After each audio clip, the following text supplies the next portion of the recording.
Hey YouTube, subscribers, friends, and everybody else. This is Terry Talks, my channel where I just kind of talk about all kinds of stuff. Family, current events, true crime, whatever. I'm developing a channel. This is my first dab at doing YouTube, but I feel like I have a lot to say. Hopefully it's interesting, but if not, I'll have to make it interesting. But anyway, Happy New Year. It's 2023. I cannot believe how fast these years are flying by, especially when you're older. It's like these years just, literally fly by. There was a video I watched where the guy talked about how come it seems like the older you get, the faster the years go, and it has something to do with experiences. Like when you're younger, like when you're 9 and 10, you have not experienced things. You don't know about life, so you don't know like what the next days are bringing. Like you don't know, like we do. Oh, I gotta go to work tomorrow.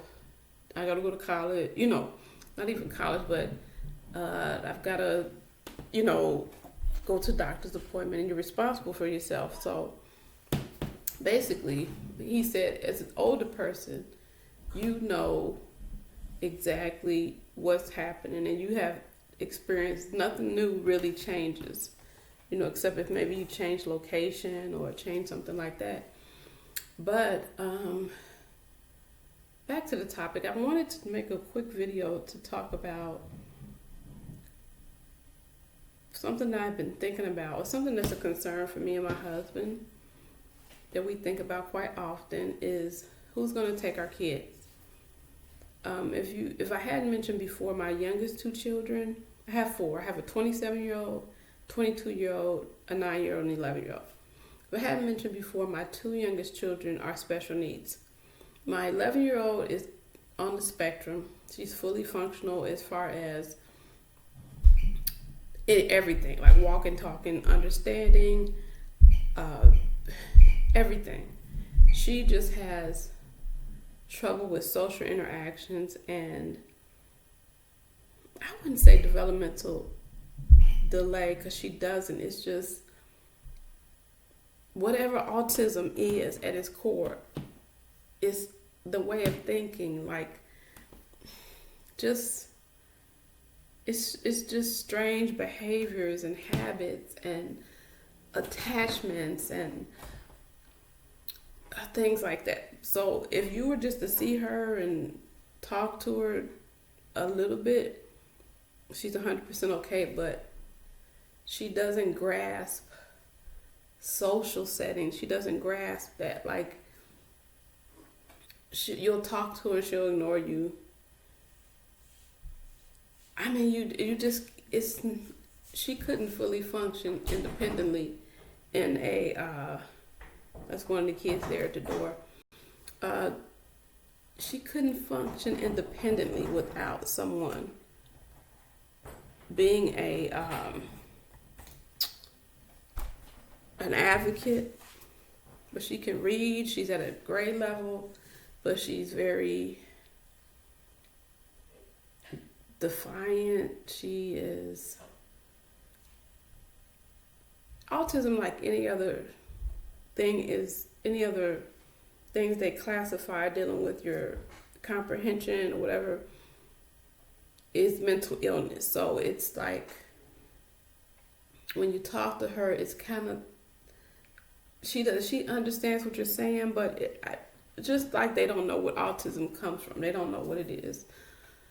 All of it, where it comes from, or who you inherited from, or is it a chemical imbalance? They don't know. But anyway, so, and then I have a 9-year-old who has Down syndrome. She can walk, she can talk, she can feed her. She cannot. She's considered nonverbal. She can understand you, but she does not speak words. Like, she speaks words that are nonsensical. Like, she can't say, Mommy, I want something to eat, or my stomach hurts. She is nonverbal in that sense. She can point, but she's not potty trained. She is just a sweet, sweet soul. Hugs everybody, loves everybody. And that's dangerous, we know, in this world we live in. So that leads me to my concern for them when we, pass on, me and my husband. Or God forbid if something happened to us, then the children are left. Y'all, we have absolutely nobody. And you might say, okay, Terry, where's your family? I have family. I have 2 older kids. I have a 27-year-old son, and my daughter is 22. But, number one, to expect them to stop their lives and take care of the girls is asking a lot for some people. So for somebody who is not an adult, who's starting their lives, who, want to get married, travel the world. So number one, to ask your kids to do that, that's a lot. And number two, I think out of my 2 oldest children, only one of them I think would be capable of or would want to do it. And that's not saying anything against my oldest, but there's a certain temperament you need. There is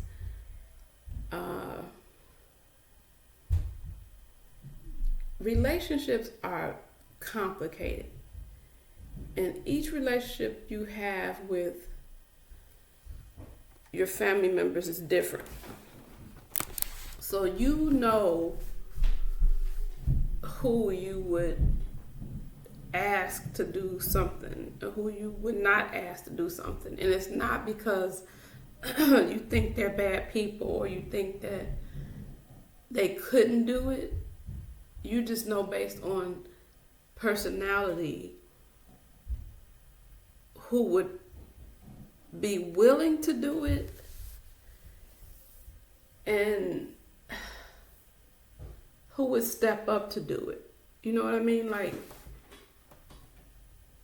my daughter, who's 22, she actually is the only person outside of like teachers and teachers' aides who I would trust to look after my children. My son has not been around my 2 youngest like that. And that's a story for a whole nother video. And he's not a bad person. Those who don't think, oh, it's some salacious stuff. No, it's not. But she would be the only one I think would be able to do it because she knows them. She knows how they move. She knows their personalities. They know her. So for sure she would be the one. But going back to what I said previously, I just wouldn't ask them to do it. I mean, I could ask my daughter. I would ask my daughter. Hopefully, Lord willing, this would be at least 20 or so years before I would have to think about doing that or broaching the subject. I mean, now, you know what? I take that back. Now is the time for planning. I mean, I'm 50 years old. Man, to say that. I'm 50 years old. That is so weird to say that. Anyway, so, I mean, this would be the time to say it. My husband's 52. He just made 52. So we're not getting any younger. So you look at the world and all of the abuse that happens to kids, just regular, typical children, children who can take care of themselves, they can understand concepts, understand just typical children who don't have any issues, how they get abused. What my biggest concern is that somebody will take advantage of them, and I'm almost 100% sure that would be the case if my children ever went to a group home or like foster care. And God bless those people who are truly have a heart for children, who want to take care of children. I'm not saying all foster care homes are places for abuse, but I think you're taking a gamble. Also, a group home, I couldn't even imagine, like the way my mind works and how I perceive things. Like, I look at everybody as being a potential threat. Kids abusing kids, adults, strangers. I just heard this guy's story yesterday on this channel. Oh gosh, what's the name of the channel? Oh gosh, I'll find it and put it in the link. This man and his sister went through some of the most horrific sexual abuse I think I have ever heard. And it was in the church, by their parents, by random pets. It was bad. It was bad. So to think that these two children who, if they had wanted to, or not that they wanted, if they could have ran, is what I'm saying. There's a lot more that goes with when you're being abused. I'm not saying that, oh, they should have, but think how much more somebody who's nonverbal, can't use the bathroom for themselves, could be abused, and nobody would ever know. Nobody would ever know.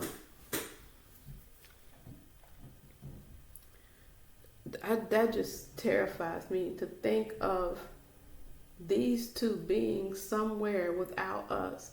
Now, I do have, my mom is still living, my father is still living. I have two half brothers who I never met before. I have two aunts, they're older. Like, when my one aunt is 71, my other one will be 67. My mom is going on 68. We don't have a lot of options. My husband is originally from the UK, so all his family is over there. They don't know the girls. And who's to say? I mean, family sometimes are the people, the perpetrators. And I'm not saying that about them. I don't know them. I mean, but just you think about those type of things when you have children with disabilities, special needs. Who is going to take my kids? So I pray every day that there always be somebody who would advocate for them, who would be there for them, if something happened to us. That is like so scary to me, to think about something like that, Who's going to take the kids? Who would know? Like, the way we're situated down here is, like, who would know? I'm trying to think, like, who would know if something happened to us? Who would be contacted? I guess that's why people have wills and trust, but I think that's more property. But that's something to think about now. Like, who would know? And automatically they would be put in foster care or the system, and I can't even bear to think about that. Think about the kids. I mean, my youngest child is so trusting. You got to get this. She will go with anybody. Like, she loves the teachers, hugs everybody. If somebody said, come here, and put their hand out, she would go. So it is just like for me to think about my sweet girl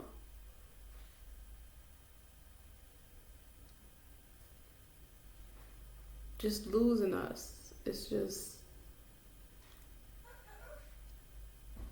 so I know that I could set up some things, and but with who? I mean, we don't have like a big social network like in real life. So I don't know people in real life who I could like lean on, or like I said, we were from Chicago. We moved down here in South Georgia, so we don't have a circle of people. I'm one of those people that I'm friendly, but I don't have a lot of friends, and that's kind of good because you don't, just I've always been like that. I always have my like core group of friends, but as you get older, people move. I don't have friends like that. I think I may have, oh man, I may have two people in this world that I call friends. Like that I could think that, I mean, I know people, I'm friends with people, but I mean two people in this world that I think that I could call upon if I really needed something. Prayer or just, yep, two people. So it is, I think my husband has zero. I think it's the case where, well, it's zero. I think he has zero people. And they say that happens to men when they get of a certain age. Yeah, and so it is a big concern of ours to see. And I think I've had this conversation with my daughter about that before. But she's such a free spirit that, I mean, she's not settled yet in her life. And that's okay. She's like 22. She's got some things she wants to do. That's why I think that is the reason why people, number one, you should be financially secure just to be financially secure, just to take care of, after you stop working to have money. So I think but I think that's the other reason you want to be financially secure, because in situations like this, you want to have like money set aside, like whether it be a trust,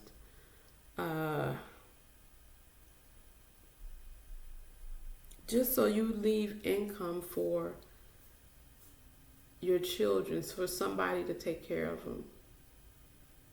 And this is such a big deal because my husband always says this, okay, we need money for when the girls, if we're not here, for them to be taken care of. But then my question is like, taken care of by who? They have money, don't have money. We want that. But taken care of by who? Who is the person that's going to be in charge of the insurance policy we leave or the money we have in the bank for them? Who is going to be that person? That's the big question. More than money, it's like who?